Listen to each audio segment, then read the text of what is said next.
Right, welcome back. Following on from last week where we, the last episode I changed the bearings in the swing arm. During the week I continued to strip down the swing arm. I've now put it back in the bike.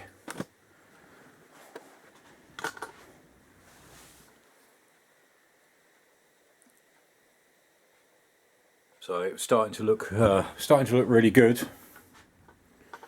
And then I hit a bit of a problem. Excuse me. Right, the problem I found basically was, I stripped from the back forwards, replaced the swing arm bearings, which I did feel one of them went in really easily. It wasn't until I stripped all the anodisation off the complete front part, I found two major problems. One, there was a crack in one of the welds, and two, there's a crack that runs from basically one side bearing to the other side bearing all the way across the front of the pivot, which was a bit of a setback considering how long it's actually taken me to actually strip down and start polishing, obviously from the back to the front. Maybe I should have gone front to back. For now, I've actually, as I've just shown you, I've put it back in just so I can wheel the bike up and down the garage.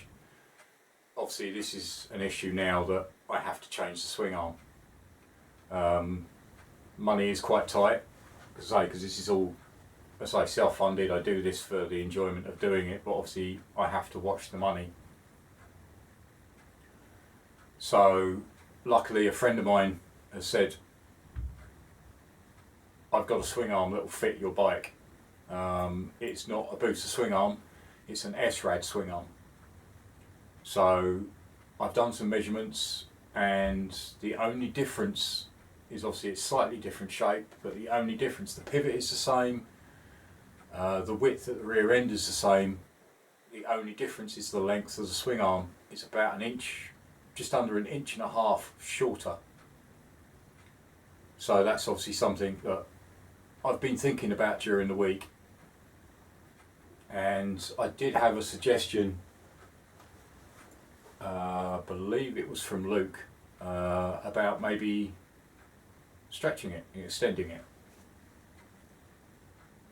So I've had a look into that, and I've actually spoken to a guy in the States who's got a really cheap set of extensions. So I'm going to get the swing arm. I've had a look at the swing arm off my friend. It's actually in quite good condition. It's been stripped, so it's in preparation basically for polishing.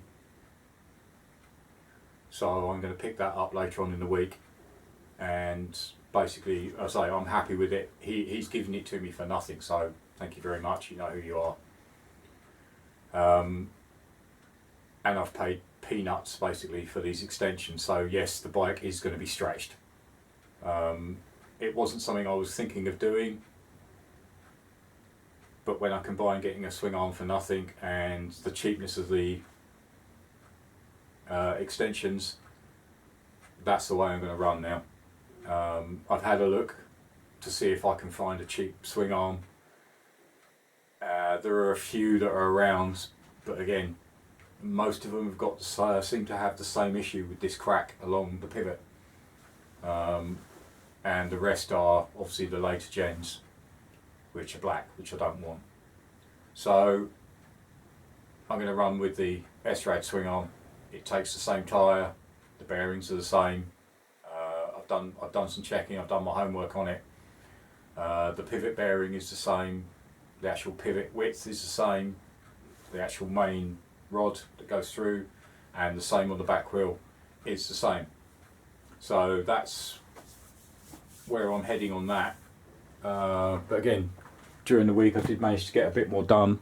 As you can see, I've stripped the bodywork off the back end. This one is now finished. I've actually painted the inserts.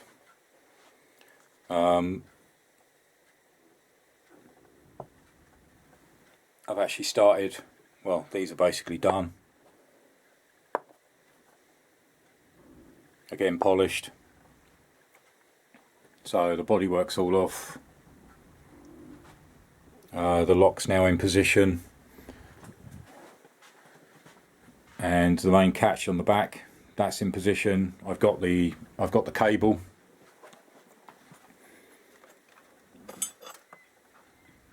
That's the cable I need to actually connect it, because obviously it's longer because it's from a Jigsaw thou.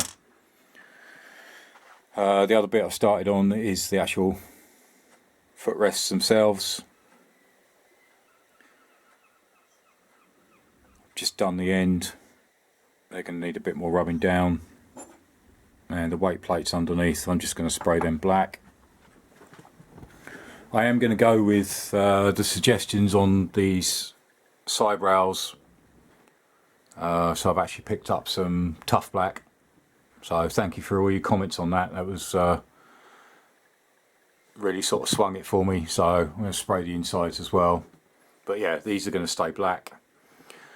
I've also had questions again about, am I going to polish the frame? I don't know. There's a lot to do. This will take quite a while just to get this up, and then it's a case of looking for the actual caps that go on and cover. I haven't seen any in this country. They only seem to be in the States. But if anybody's got a set, especially chrome or chrome effect, then leave me a message. Again, I can't really afford great deals of money, so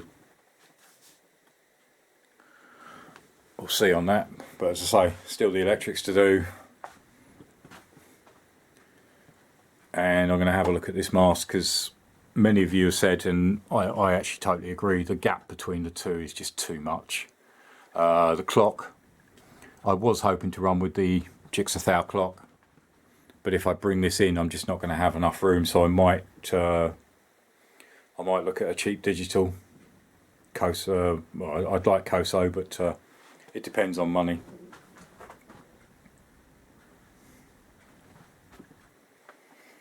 So, got some brackets, two different types. I've also got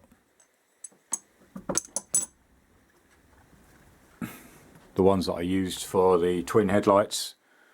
Only problem is I find with these is because they're quite thick, it does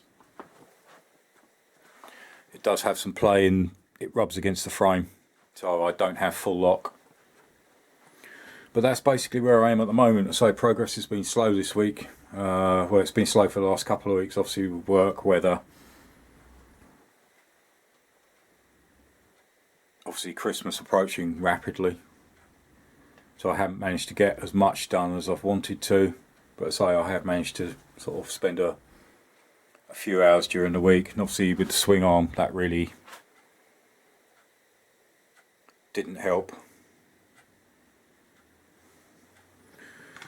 So basically today, I say it's going to be a shortish one again today, because